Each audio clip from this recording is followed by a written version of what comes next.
Okay, so the last time we looked at recruitment, okay, and then recruitment was the process of actually trying to get the right people in for the job and advertising that job to get people to apply for it, okay? So I set you the question of compare the use of internal with external recruitment. Okay, so remember, internal is when we're only asking for applications within our organisation, not anyone from out with.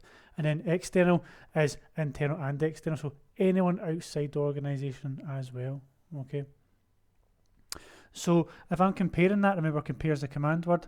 So the vacancy can be filled relatively quickly with internal sources, whereas, remember that's a good comparison word, it can take a lot longer with external sources.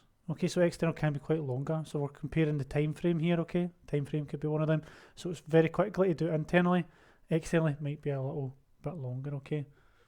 Especially like, why would that be the case is sometimes because people who, if you're getting them from another organisation, they might need to work their period of notice. That could be 2 months, okay?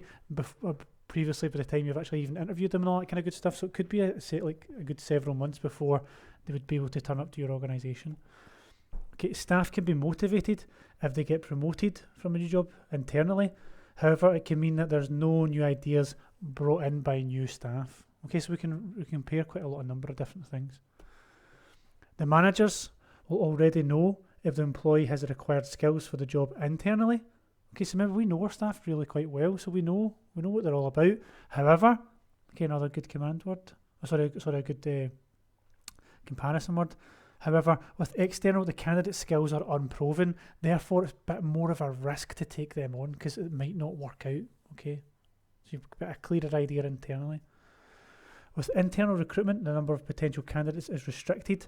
Okay, so say we've only got like 100 people in our whole organisation, there might only be 3 people that could go for that job. Might not be the best suitable candidates for that job, okay?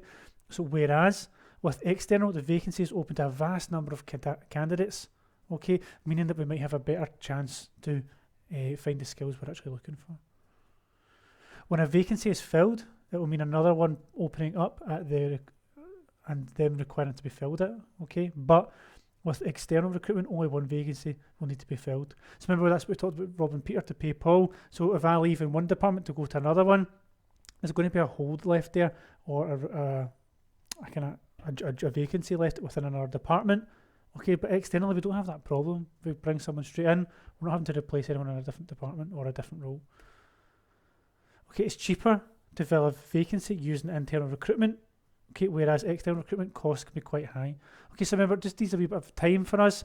Maybe make an advert for internally, maybe doing an interview with a person, and that's them recruited. Whereas externally, remember, we've got all those actual costs of maybe its actual advertisement costs are quite high. With maybe actually using a recruitment agent, that can be really quite high. Maybe a couple of £1,000 maybe for a potential finder's fees, all that kind of good stuff. All right, so that should be enough for 4. I know I've done a couple more there, but that should be enough for the marks there.